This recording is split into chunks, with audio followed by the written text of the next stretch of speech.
नमस्कार, मी प्रसन्न जोशी. आपण पाहताय साम रिपोर्ट साम टीव्हीवर. या आमच्या खास कार्यक्रमात आपलं स्वागत. राहुल गांधींनी सावरकरांविषयी केलेल्या वक्तव्यावर सावरकरांनी माफी मागितलेली, ब्रिटिशांची मदत केली आहे ब्रिटिशांना, यावर आता भाजपकडून आणि हिंदुत्ववाद्यांकडून टीकेची झोड उठवली जाते. तर दुसरीकडे संघाचा राजकीय डीएनए चेक करण्याची मागणीच उद्धव ठाकरेंनी केली आहे आणि त्यामुळे भाजप नेते चांगलेच खवळले. दिल्ली हत्याकांडातील आफताबच्या तब्बल 25 गर्लफ्रेंड्स असल्याची बातमी समोर आली आहे. यासोबत अनेक वादांच्या बातम्या आहेत, महत्त्वाच्या बातम्या, 4 प्रमुख बातम्या, 4 स्टोरीज साम टीव्हीच्या या स्पेशल रिपोर्टमध्ये आपण पाहणार आहोत. कोणत्या पाहूयात. पहिली स्पेशल स्टोरी कोणती आहे? सावरकर माफीवीरच राहुल गांधी आपल्या विधानावर ठाम आहेत आणि यासाठी त्यांनी आर्काइव्हल एक लेटर दाखवलेलं आहे. भारत सरकारच्या द्वारे मुद्रांकित असं हे लेटर आहे. अर्थात यामध्ये कोणती नवीन गोष्टी नाहीये. सावरकरांनी क्षमा याचना केली होती अशा प्रकारची पत्र उपलब्ध आहेत. किंबहुना सावरकरांनी स्वतःच त्यांच्या हयातीत हे सांगून ठेवलेलं आहे. त्याला माफीवीरगिरी म्हणायचं का किंवा काय का किंवा तो गनिमी कावा होता, याबद्दल मात्र वाद आहेत, मतमतांतरं आहेत. राहुल गांधी महाराष्ट्रात आल्यानंतर आणि महाराष्ट्रातल्या सुद्धा आता एक्झिटच्या टप्प्यावर, मध्य प्रदेशमध्ये एक्झिटच्या टप्प्यावर असताना त्यांनी हे विधान केलेलं आहे. याला काय, याची सांगड कशी लावायची बघावी लागेल. ही आहे आमची स्टोरी नंबर 1. आमची पुढची स्टोरी क्रमांक 2 कोणती आहे पाहूया. संघाचा राजकीय डीएनए तपासण्याची गरज आहे असं म्हणतात उद्धव ठाकरे. ते उद्धव ठाकरे जे आतापर्यंत भाजपवर टीका करत असताना संघाच्या बाबतीत सबुरीची भूमिका घेत होते, संघावर टीका करत नव्हते. यानंतर गेल्या काही काळापासून सुरू झाली होती टीका. आता मात्र संघाचा डीएनए टेस्ट करा अशी अतिशय गंभीर, वादग्रस्त मागणी आणि भूमिका मांडलेली आहे उद्धव ठाकरे यांनी. यानंतर तिसरी बातमी जी आपण पाहणार आहोत, स्टोरी पाहणार आहोत साम टीव्हीच्या या साम रिपोर्टमध्ये. पाहूयात कोणती आहे तिसरी बातमी. आफताबच्या अफेअरचं देशव्यापी कनेक्शन समोर आलेले. आफताबने श्रद्धा बरोबर, आता त्याला प्रेमाचं नाटक म्हणा किंवा काही करा, तो तिला दिल्लीला घेऊन गेला. इनफॅक्ट असं मानलं जातंय की हे सुद्धा तिच्या खुनाचं प्री प्लॅनिंग होतं, दिल्लीला घेऊन जाणं. पण आता समोर असं येतंय की त्याची अनेक अफेअर सुरू होती किंवा अनेक तरुणींना भारतातल्या, देशभरातल्या डेटिंग ॲपवरनं तो आपल्या स्वतःच्या जाळ्यामध्ये ओढण्याचा प्रयत्न करत होता. ही आमची तिसरी स्टोरी आहे. दिल्ली मुंबईतील मुली टार्गेटवर होते अशी सुद्धा माहिती समोर येते. यानंतर चौथी बातमी आपण जी पाहणार आहोत, स्टोरी क्रमांक 4 कोणती आहे? फिफा वर्ल्ड कप ठरतोय बंधनांचा कप. कतारमध्ये हा फिफा वर्ल्ड कप भरतोय. बऱ्याच काळानंतर आशियातल्या, यापूर्वी जपान आणि कोरियाने मिळून केला होता पण तो सोडून द्या, कतारमध्ये, मध्य आशिया, मिडल ईस्ट एशियामध्ये हा कतारमध्ये वर्ल्ड कप भरतोय. पण ते जे काही बंधनं टाकण्यात आलेली आहेत त्याच्यामुळे आता जगभरात असंतोष तयार झालेला आहे. आधीच कतारने हे यजमानपद कसं मिळवलं याबद्दल टीका होती. आता नियमांची बाधा आहे. बघूयात ही बातमी सुद्धा सविस्तर. आता पुन्हा एकदा वळूयात आपण 4 स्टोरीजपैकी पहिल्या स्टोरीकडे. सावरकर गांधी महाराष्ट्रात आंधी. राहुल गांधींची भारत जोडो यात्रा महाराष्ट्रात गेल्या 11 दिवसांपासून सुरू आहे. पण या यात्रेची जितकी चर्चा 11 दिवसात झाली नाही ती आता होते. इतके दिवस अफजल खानाची कबर, हर हर महादेव चित्रपट, जितेंद्र आव्हाडांवरचा आरोप प्रत्यारोप, त्यांनी केलेली कथित मारहाण यासारख्या प्रकरणांवरून महाराष्ट्राचं राजकारण ढवळून निघालं आणि त्यात राहुल गांधींची यात्रा काहीशी मागे पडली. पण आता राहुल गांधींनी केलेल्या एका वक्तव्यामुळे ही यात्रा चर्चेत आली आहे. राहुल गांधींनी सावरकर माफीवीर होते असं वक्तव्य केलं, त्यावरून मोठा वादंग सुरू झालाय. राहुल गांधींची यात्रा रोखण्याची भाषा केली जाते आणि राहुल गांधी सुद्धा ती रोखून दाखवा असं आव्हान देत आहेत. यावरती आता शिवसेना, उद्धव ठाकरे गटाची थोडी कोंडी झालेली आहे. भाजप आक्रमक झालेला आहे. काँग्रेस, राष्ट्रवादी यांनी मात्र वाट पहा आणि पाहत रहा अशी भूमिका घेतलेली आहे. दरम्यान सावरकर, गांधी आणि महाराष्ट्रात आंधी, वादळ असं काहीसं वातावरण तयार झालेलं आहे. अजूनही राहुल गांधी यांना महाराष्ट्र पार करायचा आहे. मनसेचे कार्यकर्ते पोहोचतात त्या यात्रेपर्यंत काळे झेंडे दाखवण्यासाठी. कसा हा वाद पेटत गेला पाहूयात.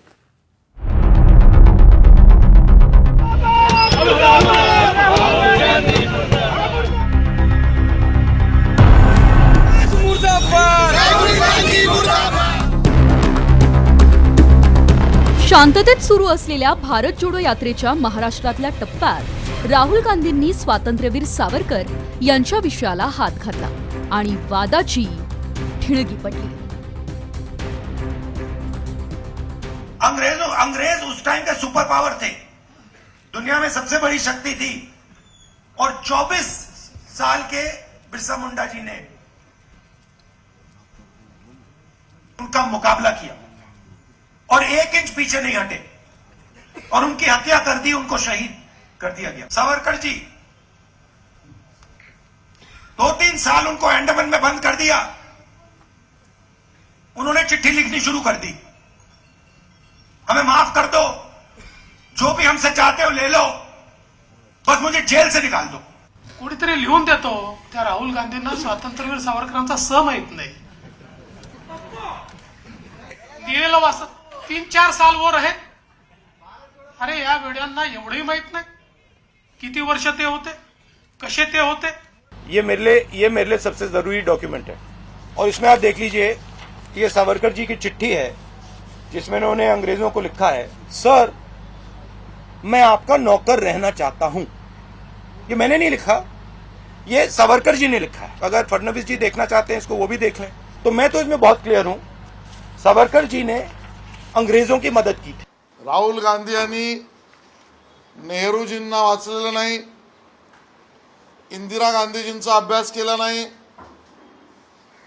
आता केवळ केरळमधनं निवडून आल्यानंतर हिरवा झेंडा आणि हिरवा झेंड्याची मतं एवढ्या पुरताच त्यांनी अभ्यास केलेला दिसतोय आणि म्हणून त्यांचं विधान म्हणजे बेअक्कलपणा आहे। अकोल्यातल्या पत्रकार परिषदेत राहुल गांधींनी सावरकरांनी इंग्रजांना लिहिलेलं पत्र दाखवलं आणि यात्रा रोखा म्हणणाऱ्यांना उत्तर देत असताना थेट सरकारला आव्हानही दिलं। कोई प्रॉब्लम नहीं है, रोक दीजिए। देखिए, किसी का कोई विचार हो उसको रखना चाहिए और अगर सरकार को लगे कि भारत जोड़ो यात्रा को रोक देना चाहिए तो रोकने की कोशिश कीजिए, करिए।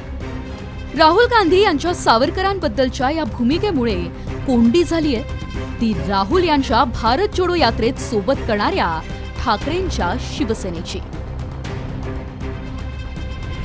जे राहुल गांधी बोलले त्याच्याशी आम्ही सहमत नाही।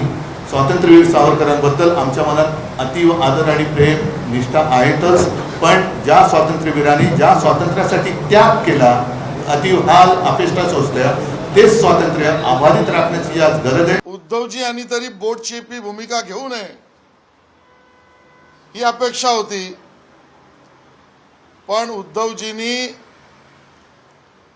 सत्तेसाठी माती खाल्ली आणि बोटचेपी भूमिका घेतली। राहुल यांनी याआधीही सावरकरांबाबत वक्तव्य केली आहेत। असं असलं तरीही आत्ताचं ठिकाण आणि टायमिंग महत्वाचं आहे। ब्युरो रिपोर्ट, साम टीव्ही न्यूज। राहुल गांधींनी सावरकरांबाबत केलेल्या या वक्तव्यामुळे आता महाविकास आघाडीचं काय होणार याची चर्चा सुरू झाली आहे। काँग्रेस आणि राष्ट्रवादी सोबत जाऊन ठाकरेंच्या शिवसेनेनं हिंदुत्वाच्या विचारांना तिलांजली दिली असाही आरोप सातत्यानं होतोय। आता राहुल गांधींच्या विधानाच्या निमित्तानं भाजप शिंदे गटाला आयती संधी मिळाली आहे। भाजप आणि शिंदे गटाला आयती संधी मिळाली आहे। आगामी महापालिका निवडणुकांच्या दृष्टीनं शिवसेनेसमोर हिंदुत्वाची वोट बँक सांभाळण्याचं आव्हान आहे। विशेषतः मुंबई MMRDA भागामध्ये कल्याण, डोंबिवली, ठाणे हा पट्टा, मुंबईचा मोठा भाग हा हिंदुत्ववादी म्हणून ओळखला जातो। सावरकर हे त्यांच्या श्रद्धास्थानांपैकी एक आहे। तिथे शिवसेना ठाकरे गटाची कोंडी होऊ शकते। शिवसेनेची हिंदुत्वाची स्पेस मिळवण्याच्या प्रयत्नात मनसे आहे, त्यामुळे राहुल गांधी यांच्या विरोधात रस्त्यावर उतरण्याचे आदेश राज ठाकरेंनी दिलेत। शिंदे गटही राहुल गांधी यांच्या वक्तव्याविरोधात रस्त्यावर उतरलाय। अशा स्थितीत शिवसेना भविष्यात काय करणार हा प्रश्न आहे। दरम्यान भाजप आणि शिंदे गटाच्या कार्यकर्त्यांनी राज्यभरात राहुल गांधींविरोधात आंदोलन केलं। पुणे, नाशिक, नागपूर, ठाणे, औरंगाबाद या अनेक भागांमध्ये राहुल गांधींच्या फोटोला कार्यकर्त्यांनी जोडे मारले। राहुल गांधींविरोधात घोषणाबाजी करण्यात आली। ही पुणे, नाशिक, नागपूर, ठाणे, औरंगाबाद, उस्मानाबादची दृश्य।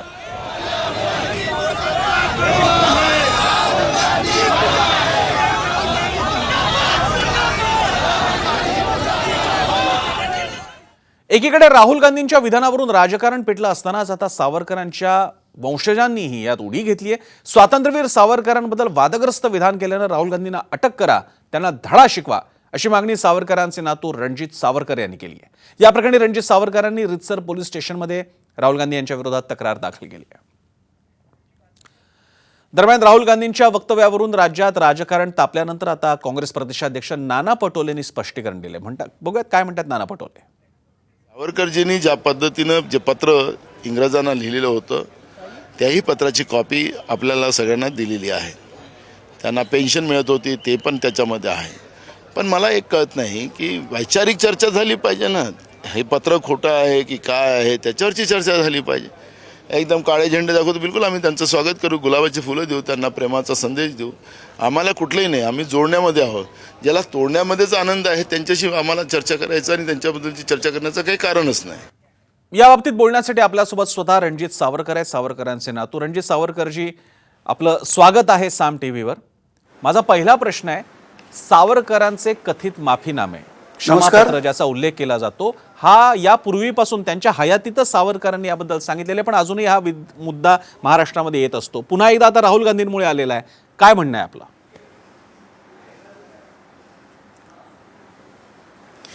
मी सुरुवातीलाच सांगतो की ब्रिटिश काय म्हणत होते. माझ्याकडे ब्रिटिश डॉक्युमेंट एक आहे सावरकरांच्या एका अर्जाबद्दल. त्याच्यामध्ये त्यांनी सब्जेक्टमध्ये असं म्हटलं आहे की petition of V D Savarkar for an amnesty to all political offenders आणि ब्रॅकेटमध्ये नॉट नेसेसरीली इन्क्लुडिंग हिमसेल्फ. त्यांचा समावेश नाही झाला तरी चालेल. हे जरा झूम इन करा ना. इतर सगळ्यांना सोडा असं त्याच्यात स्पष्ट लिहिलेलं आहे. ब्रिटिशांच्या दृष्टीने हे जनरल ॲम्नेस्टी पिटिशन होते. पिटिशन म्हणजे याचिका. आता याचिका म्हणजे हा शब्द आपणही वापरतो ना, कोर्टात आपण याचिकाच करतो ना. तर त्याच्यामुळे ती सगळ्यात करता होती. आता हा जो त्यांनी जे काय डॉक्युमेंट हे केलं आहेत त्याच्यामध्ये त्यांनी असं म्हटलंय की बॅरिन घोषला सोडलं तसं आम्हाला सोडा. काय चुकीचं आहे? ते कायद्याने दाद मागतात, भीक मागत नाहीयेत. ब्रिटिशांनी ज्या कायद्याने बॅरिन घोषला सोडलं त्या कायद्याने मला सोडा आणि काही काळ राजकारणात भाग घेणार नाही ही अट सगळ्याच क्रांतिकारकांनी स्वीकारली आहे. मग ही अट स्वीकारण्यात ते सगळे क्रांतिकारक काय देशद्रोही ठरले का? सरळ सरळ मुद्दे आहेत. आणि हे जे शेवटचं जे आहे ना ते अत्यंत हास्यास्पद आहे. त्या याच्या खाली सावरकरांनी मोस्ट ओबिडियंट सर्वंट म्हणून सही केली.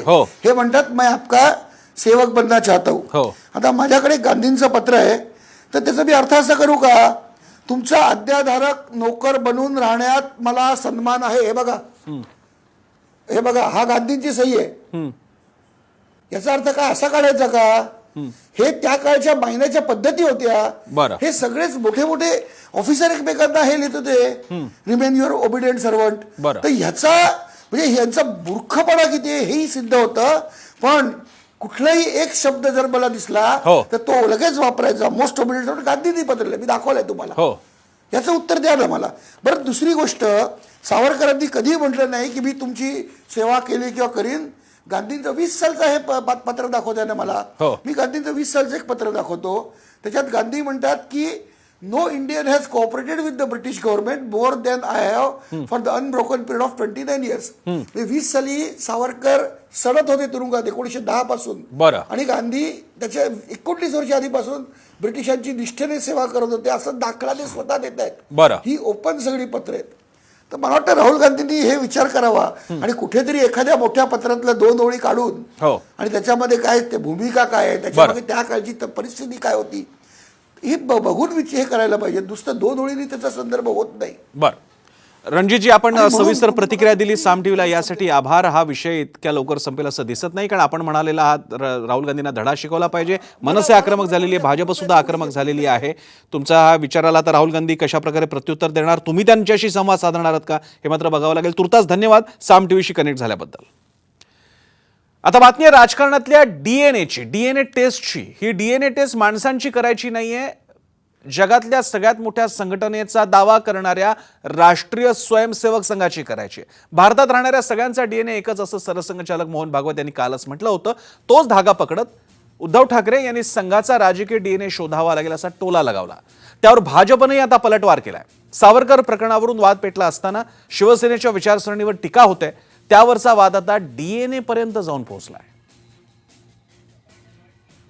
आणि त्यांचा नेमका वारसा कोणता हा पण एक बघावा. कारण आता सगळ्यांचं डीएनए एक म्हणतंय, पण त्यांचा डीएनए नेमका शोधावा लागेल राजकारणातला, कारण सगळेच आदर्श त्यांना त्यांचे वाटतात. माननीय सरसंघ चालकाबद्दल बोलण्या इतके उद्धव ठाकरे मोठे नाहीत. त्यामुळे उद्धव ठाकरेंनी कुठल्या तोंडाने सरसंघ चालकाचा डीएनए चेक करा म्हटलं हा देखील त्यांचा डीएनए चेक करण्याचा विषय.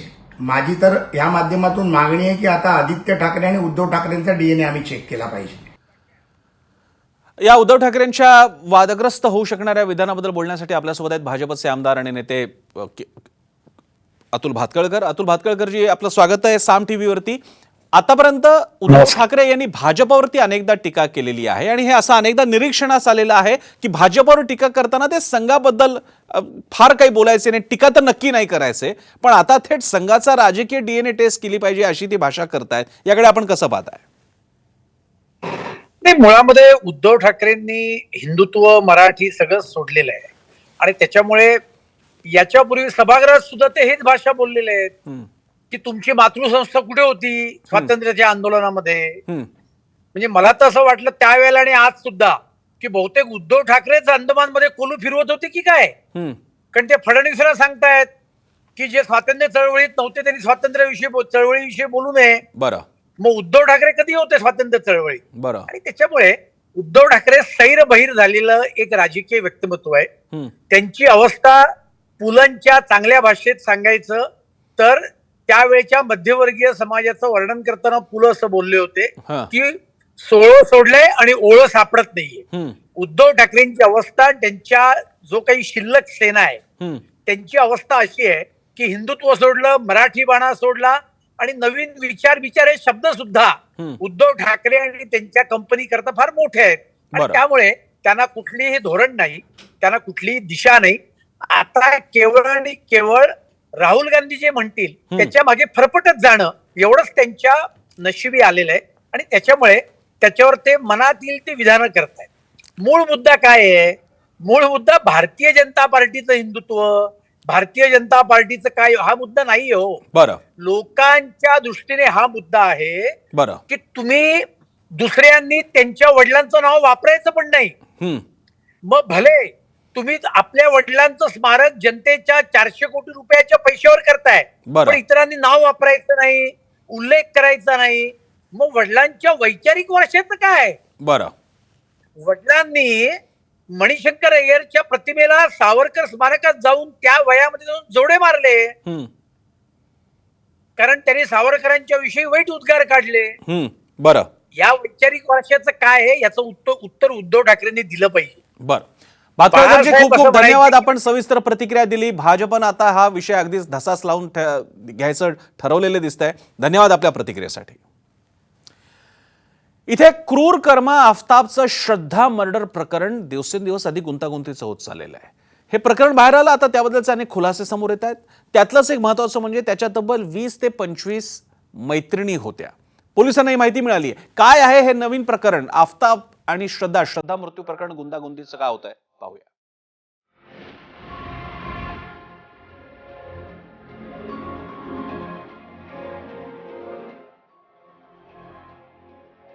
स्वतःच्या प्रेयसीची हत्या करणाऱ्या क्रूर कर्मा आफताबच्या अय्याशीचा आता पर्दाफाश झाला.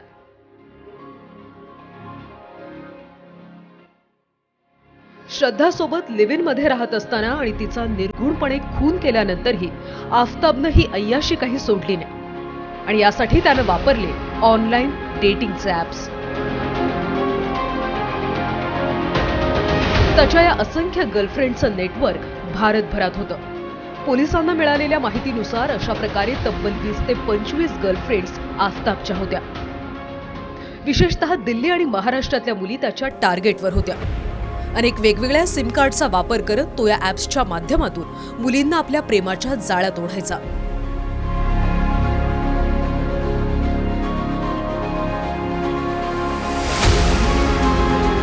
ऑनलाईन डेटिंग ऍप्सचा धोका.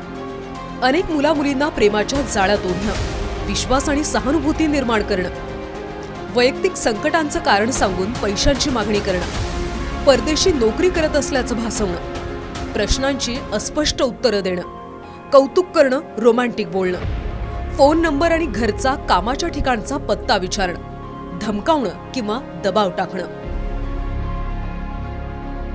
अशा असंख्य गोष्टींच्या माध्यमातून सध्या ऑनलाईन डेटिंग साईट्सवर किंवा सोशल मीडियावरही फसवणुकीचे प्रकार वाढतच चालले. तुमच्या फ्रेंड लिस्टमध्ये असणारी किंवा तुमच्याशी चॅट करणारी असंख्य मुलं-मुली हे कदाचित छुपे आफताबच असू शकतात. आणि याची शक्यता नाकारून चालणार नाही. त्यामुळे पावलोपावली सतर्क रहा. ब्युरो रिपोर्ट, साम टीव्ही न्यूज. आफ्ताब प्रकरणानंतर काही विशिष्ट एखाद्या समुदायाला समूहाला टार्गेट करण्याचा प्रकार सुरू झाला. जणू काही अशा प्रकारच्या घटना, लैंगिक शोषण, खून हे फक्त विशिष्ट लोकच करतात. मग आता ही बातमी पण पहा. पुण्यात एका 17 वर्षीय तरुणीवर वडील, आजोबा आणि चुलत्याकडून 6 वर्षांपासून बलात्कार करण्यात येत होता. पुण्यातील विश्रांतवाडी परिसरातील ही घटना आहे. ही तरुणी उत्तर प्रदेशातून शिकण्यासाठी पुण्यात आली होती. त्या तरुणीचं कॉलेजमध्ये समुपदेशन सुरू असताना तिनेही स्वतःवरती गुदरलेली अतिशय विचित्र परिस्थिती सांगितली. या प्रकरणी विश्रांतवाडी पोलिसांनी पीडित मुलीच्या वडिलांना अटक केली आहे. 2016 ते 18 या दरम्यान ही मुलगी साधारण 12 ते 13 वर्षांची असताना मूळगावी तिच्या चुलत्यानं तिच्यावर वारंवार अत्याचार केले. यावेळी 70 वर्षांच्या आजोबांनी देखील तिच्यासोबत जबरदस्ती करत शारीरिक संबंध ठेवले. एप्रिल 2018 मध्ये ती पुण्यात परतल्यावर तिने या अत्याचाराची माहिती वडिलांना सांगितली, पण त्यांनी देखील तिच्यावर असाच अत्याचार केला. येत्या 20 तारखेपासून फिफा विश्वचषक 2022 सुरू होतोय. यंदा कतार चषकाचा यजमान देश असणार आहे. फिफा विश्वचषक ही जगातली सर्वात मोठी स्पर्धा असली, ग्रेटेस्ट गेम ऑन दी अर्थ अशी असली तरी आता या सर्वात मोठ्या स्पर्धेच्या आयोजनावरूनही मोठे वाद सुरू झालेत. फुटबॉल विश्वचषक स्पर्धेच्या 92 वर्षांच्या इतिहासात हे पहिल्यांदाच घडलंय.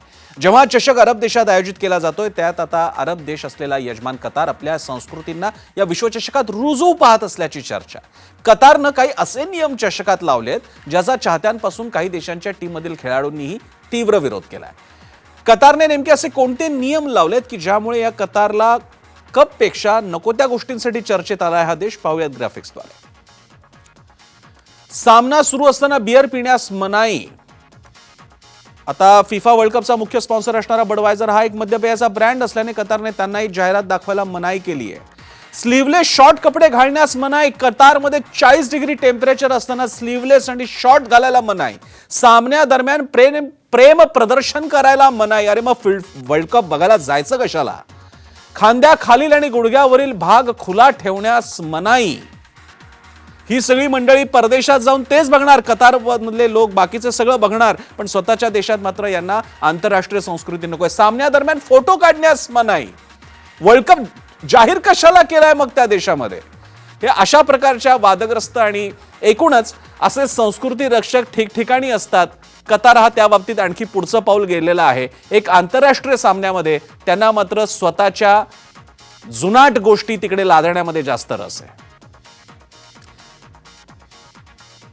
हा एक खूप मोठा स्पॉन्सर आहे वर्ल्ड कपचा आणि फिफाचा. पण कतारच्या रूल्समुळे बडवायझरला त्यांचे कमर्शियल ॲड्स करता येणार नाही आहेत कतारमुळे, कारण त्यांनी अल्कोहोलिक ॲड्सचा प्रोहिबिट केलेला आहे कतारमध्ये.